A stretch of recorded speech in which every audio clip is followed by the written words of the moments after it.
Department of Anthropology, and with the Institute for the Environment and Sustainability at Miami University.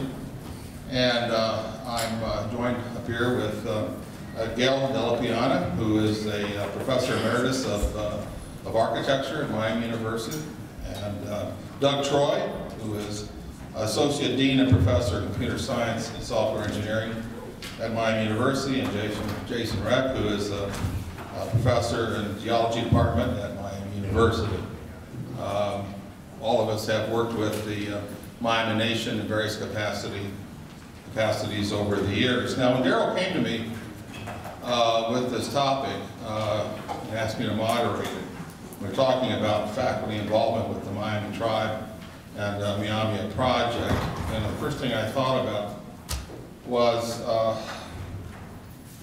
thinking about the relationship that universities have had with American Indian communities over the years.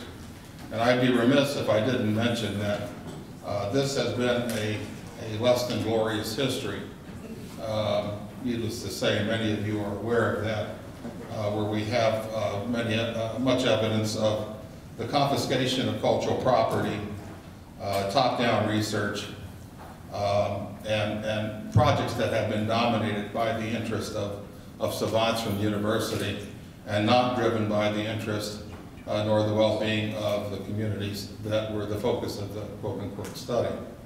I'm happy to report today, however, that the projects that have been associated with the Myaamia projects,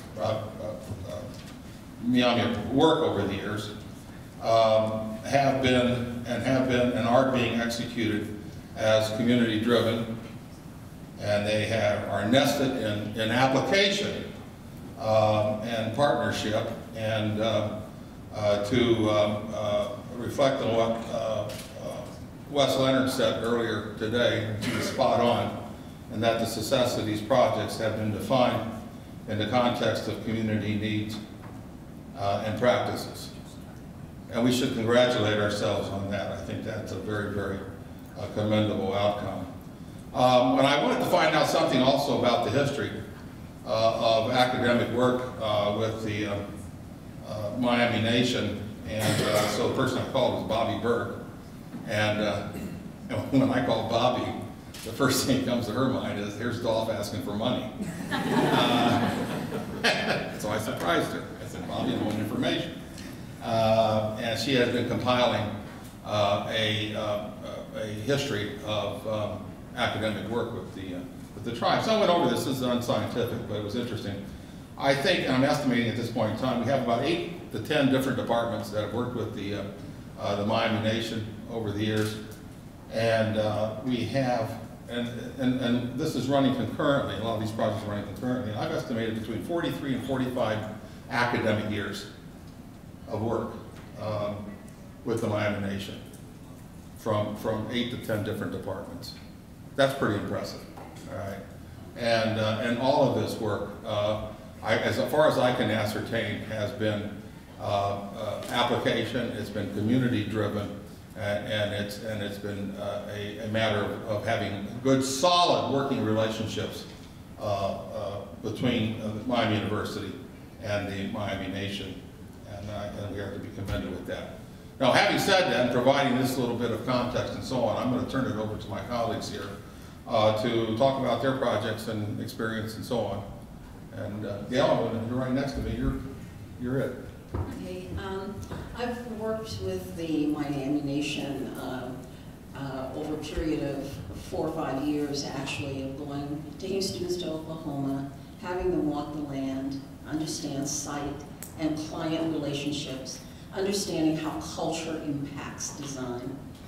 And an important part of what we do is something that helps us connect relationships with the tribe.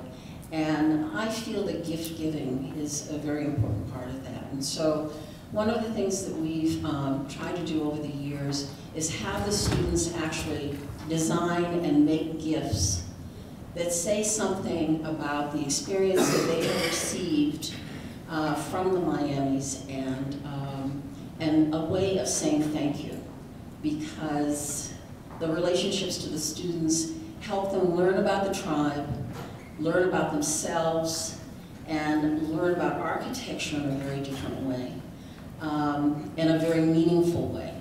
So gift giving has been a major part of what we have done during those studios and experiences where we've interrelated with the tribe.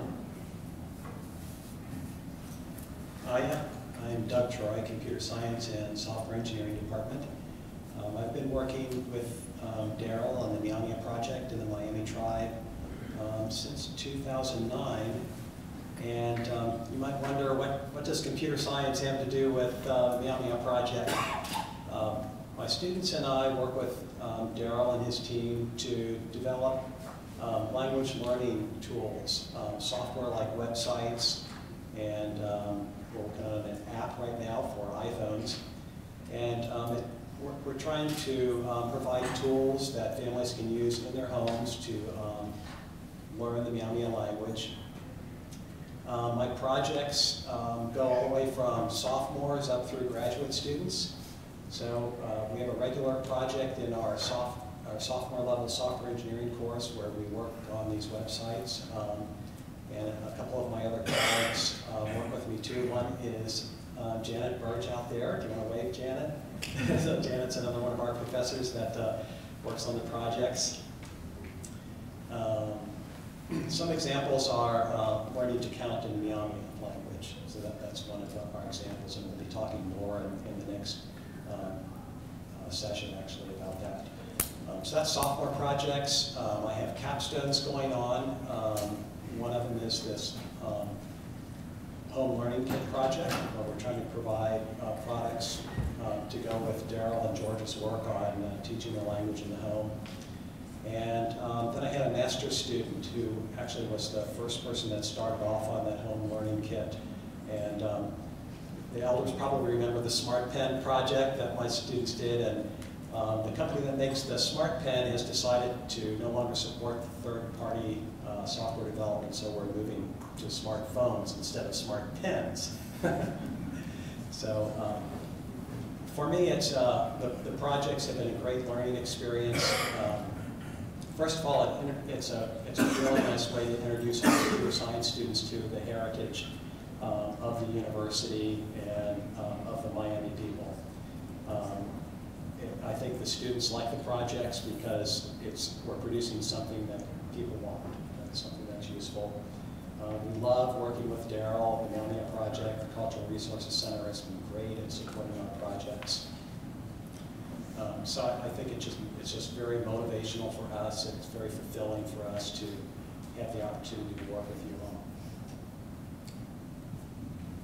Thanks, Doug.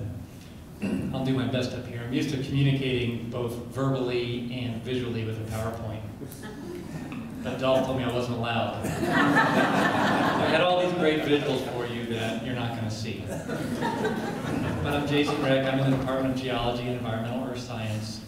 I'm probably the newest one to this relationship. I just started collaborating with the Myaamia Project in Miami Tribe about 14 months ago.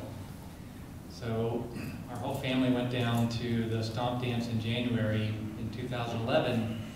And I can remember being struck on that bus trip, talking to individuals and hearing about their work in art and architecture, computer science, geology, environmental science.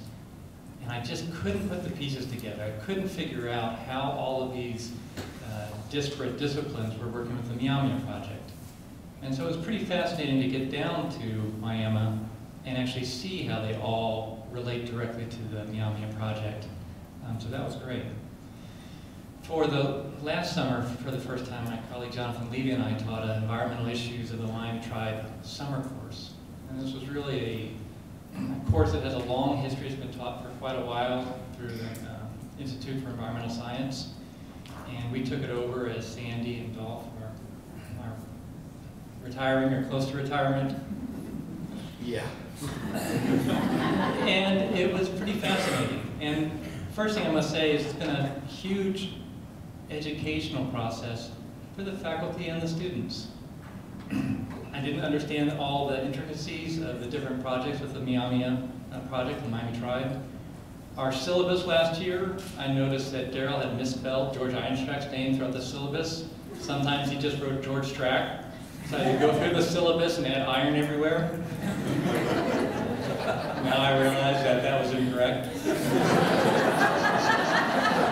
Sorry, George. But with this course, this is really, you know, in the sciences, we don't think about community engagement and service learning that often. But this is truly a collaborative project that's community service, that's driven for the teaching. For the large part is through the Myaamia Project. Jonathan and I do some teaching, but not that much. We're teaching field methods. We've had some student success. So where's Brad Casper? Brad, go ahead, stand up, Brad. So Brad is a member of the Miami tribe and is a graduating senior in geography and anthropology. And he was just awarded the Goldman Prize, which is our top prize to an undergraduate to follow their dream.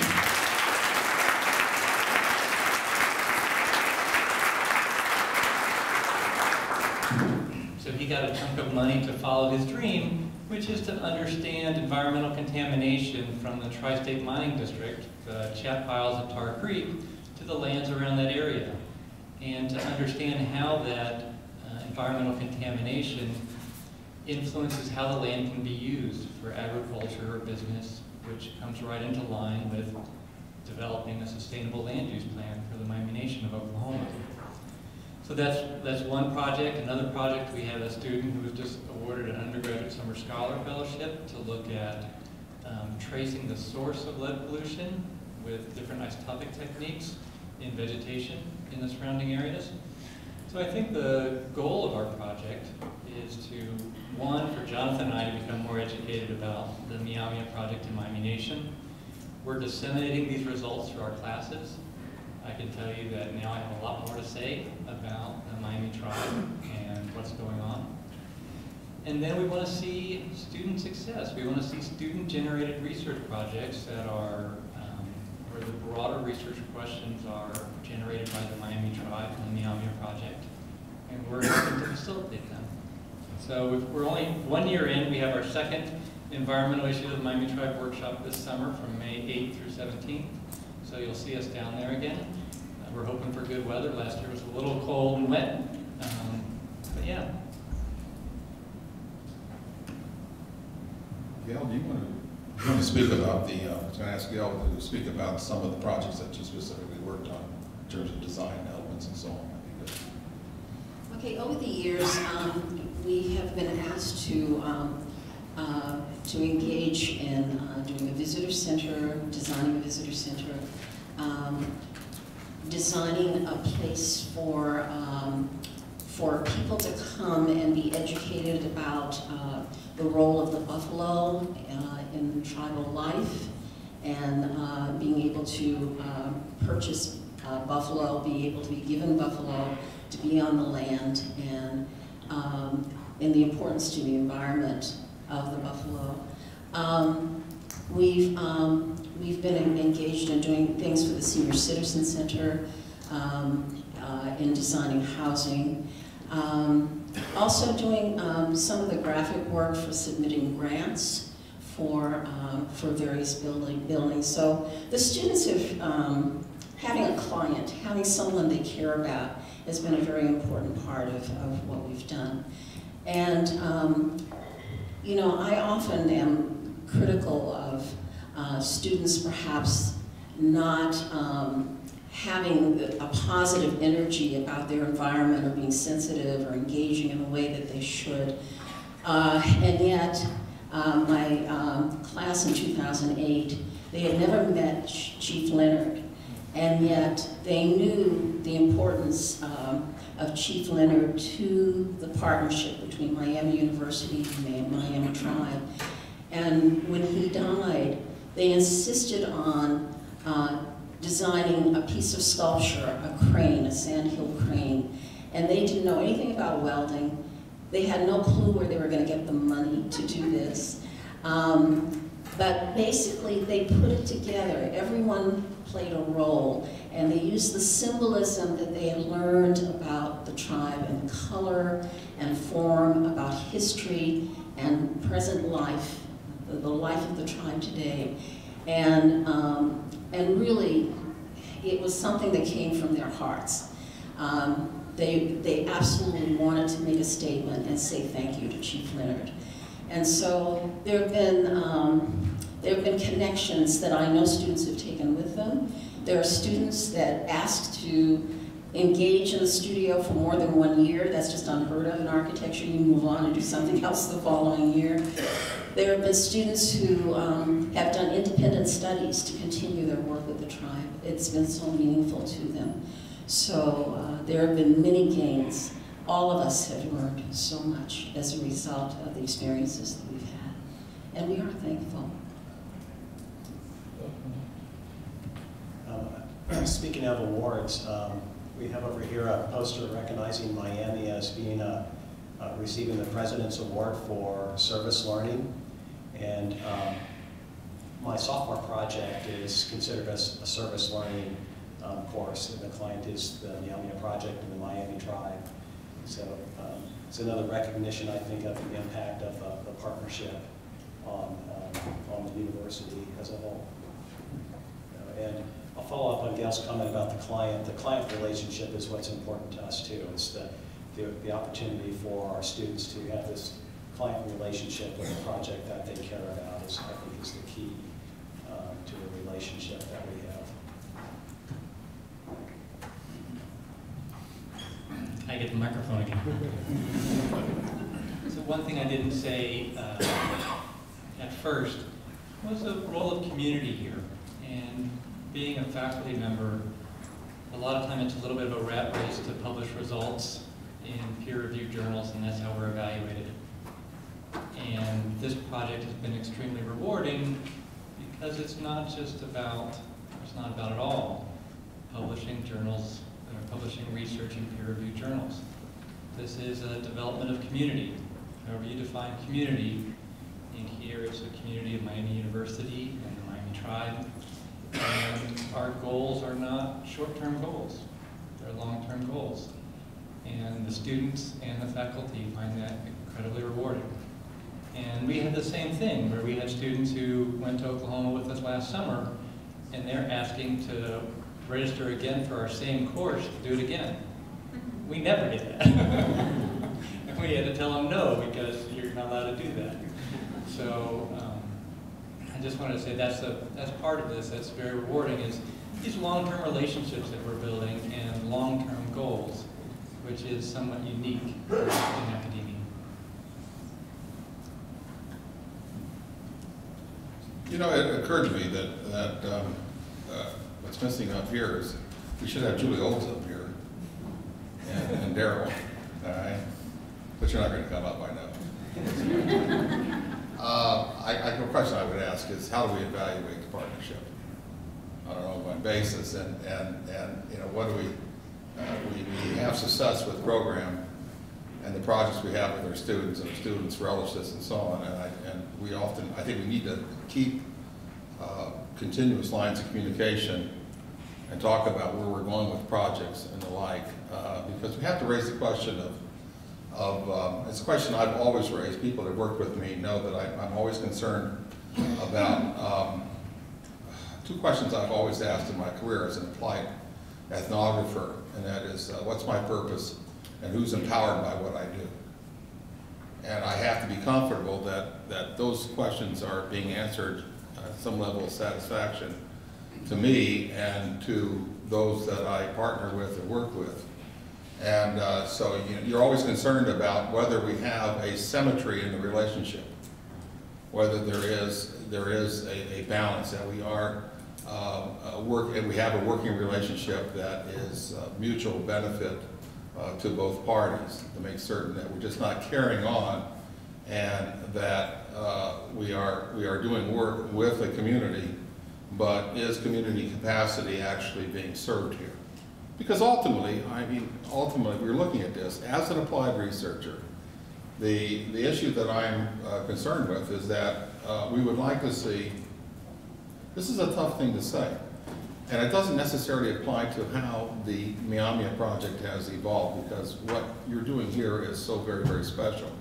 But I think it has to do with other entities from university that are working with the Miami Nation, and that is, are we really enhancing the capacity of the community, of the Miami Nation, with the resources that we can bring to bear in a way that enhances your capacity to, as a sovereign entity, to go independently without having to deal with an entity like the university.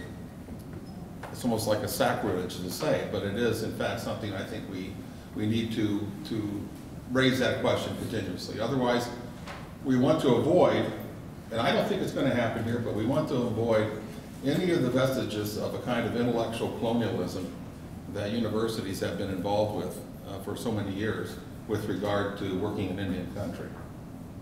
It's an editorial comment, it's an observation.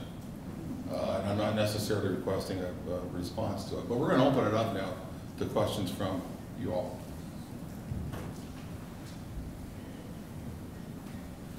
As someone who lives in the academic world where I have to publish much like you do, you know, I had the luxury when I came in to start working with the Myaamia Project of having enough other projects. I didn't have to worry about pumping out publications.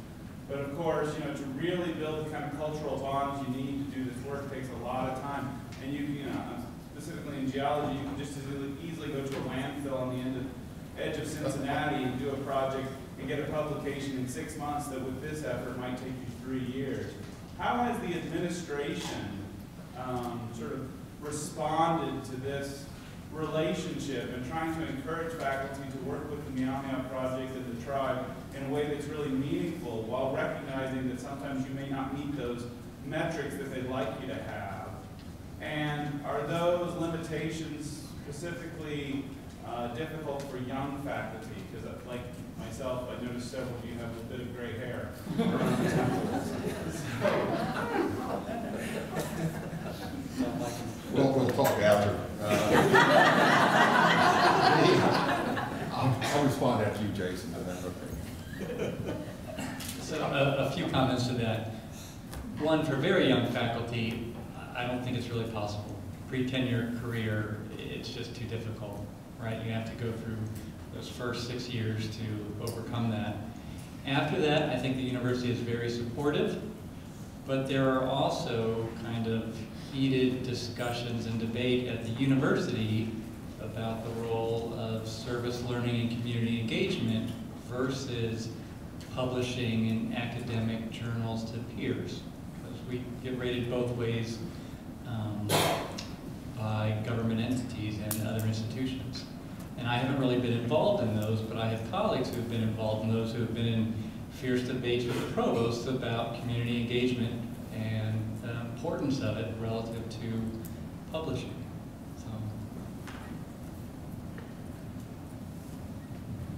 I agree with Jason. It's a tough sell. If you're junior faculty, forget it. If you're, it depends on the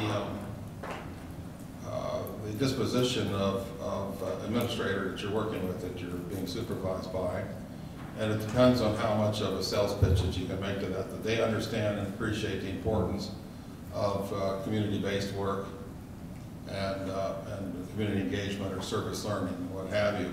And you know, a lot of the documents that we produce, and I'm not, some of the material that I've worked with over the years, and I've had to fight this battle for 39 years at this university.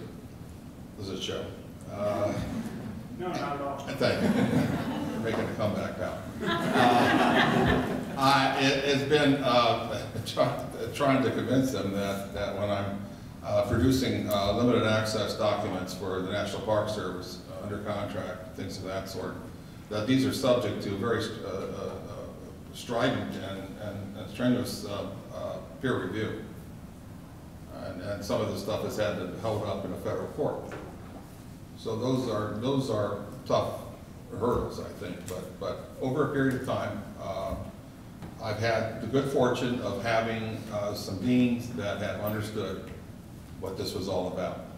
And I think that was the time that, where's Reed? Reed Anderson can speak to that, and Reed was in the dean's office when we were having those discussions, and I'm sure Reed was heavily involved in that. That's a thank you for that. Gail? I'd just like to quickly say that I did receive tenure here at Miami University some years ago, and actually service learning was definitely far more important to me than publications. And I can remember a dean saying that that he saw my dossier and he was shocked and he thought this is never going to go through.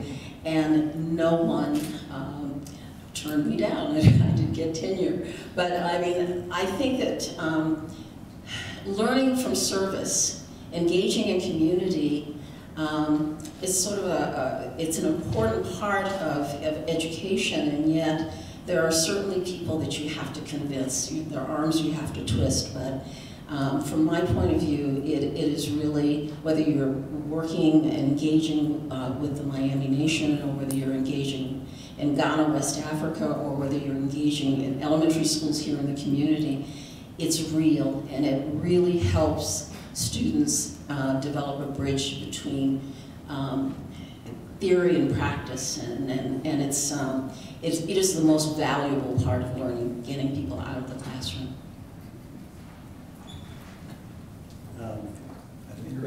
Maybe time for one more question. Another question? Reed. I just wanted to say something following up on what Adolph was saying.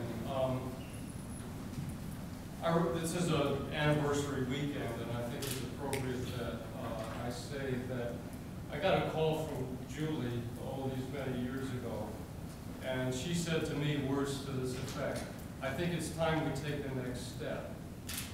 And on my end of the phone, I thought, holy cow, what is this going to be? And it was really that first seed that dropped on the ground that began the whole Myaamia Project history. But I've got to say that when we took up the challenge, we had support from a couple of deans at the College of Arts and Science who got it.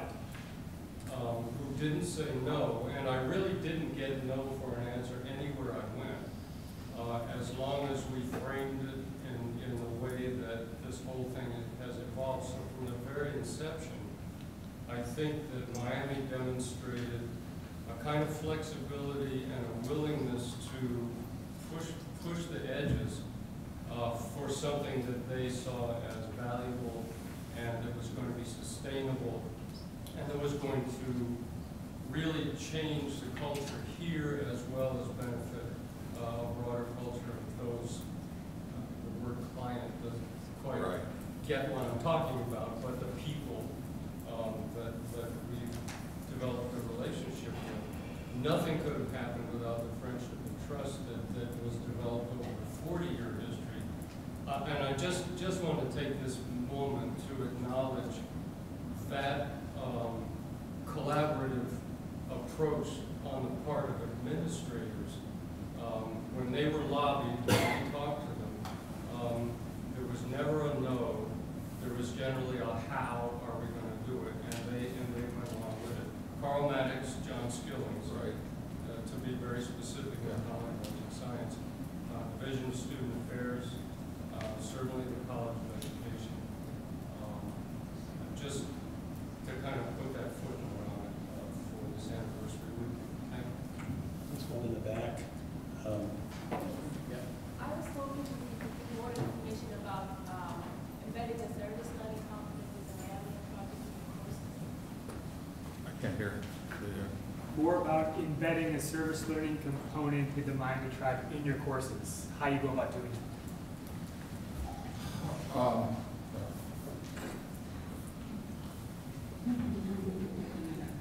You have projects in your courses, and you oblige students to participate.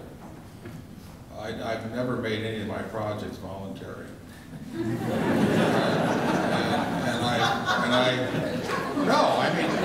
I think it's ridiculous.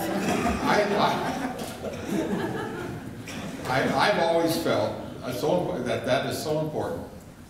And for students, what it means also on a very practical basis is that they're going to have something that they can put on their resume that's a real citation, because they're going to be working on real projects. So I try to have all of my students work on real projects. I oblige them to do that, or I coerce them somewhat indirectly, I suppose. I just think it's so important, but that reflects my perspective on things, because I can't do anything unless it's applied. All right, so other people have different approaches to this. And I think you have to have a reflection component at the end to ask students to reflect on what they've done and did it change any of their thinking or their perceptions. I think we're down to 0 time. Well, the chief has a question. I'm going to, Okay. the chief always. Well, good to go. You know, back when what Greg just reflected on Julie's look at the future of the Myaamiaki tribe, the tribal leader at the time, and her being in the office a while before I got there, and I was there at that time, Chief Leonard, who was leading this, we knew from the tribal perspective that we were going to change. We were going to change from a government-driven industry or a government-driven community to a self-reliant community with economic development in our forefront. So as we developed a relationship with the Myaamia Project and the university, it reflected what Dolph said just earlier was our sovereignty. And the professionals and the professors and the disciplines of Miami University aided us to become very self-reliant in our own judgment about the future of Miami.